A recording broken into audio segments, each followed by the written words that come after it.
met someone I used to work with at the cabaret club. He offered to treat me. You know, the club we went to together. I see. I had meant to respond more firmly, but I couldn't help it. I felt drowsy and lethargic. Hey, have you really been going to work?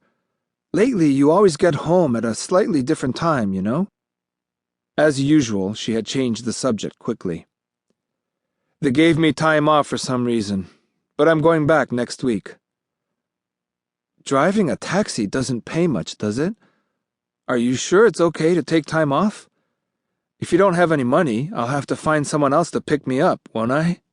She said, laughing softly and placing the towel on my cheek.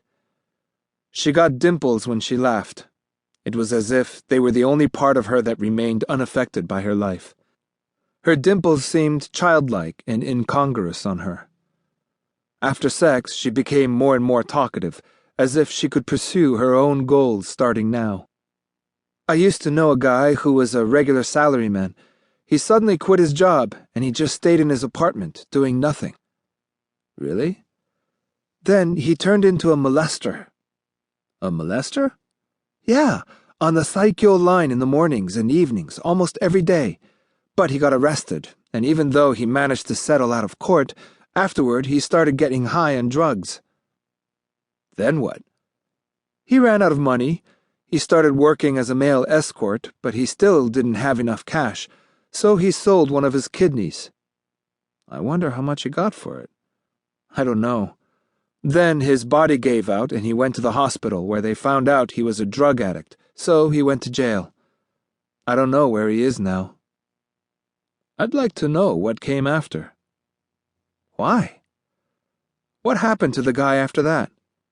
I don't know. I guess it's like, I wonder where a person's lowest point is. I mean, how far are they willing to go?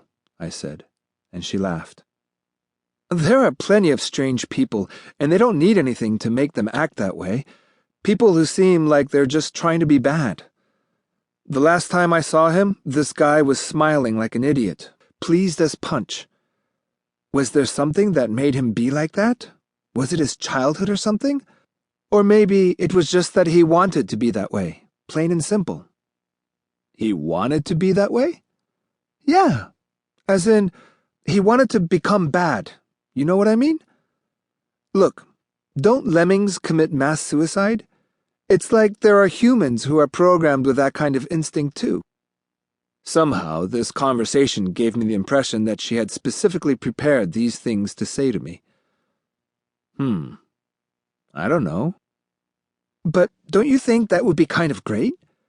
If young people all over Japan were to turn bad, like those lemmings, one after another, all of them would end up on the bad side. That would be really interesting, she said, and laughed to herself again. But maybe my response had been too vague, because then she got quiet. I lay on my back and started rereading Kafka's The Castle for the umpteenth time. In the distance, I heard the sound of sudden brakes, followed by the blare of a car horn. Sayuko narrowed her eyes as if she were nearsighted, and following her gaze, I could see the moon from the window. Not quite full, but it was shining big, bright, and magnificent, as if flaunting its presence. She often narrowed her eyes like that when she looked at the moon.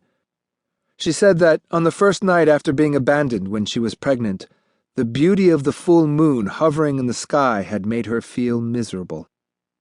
Close the curtain, will you? I closed it and pressed my body next to hers. She was absently smoking a cigarette. Her entire body seemed drained of energy.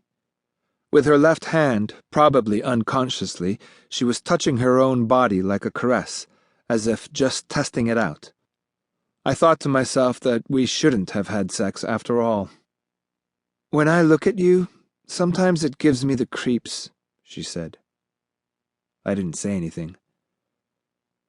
You look like you've lost a lot of weight. I mean, you've been doing all this weird stuff. But I guess that makes you feel better. I'd probably freak out if you ever actually showed signs of life. Strange to say, but...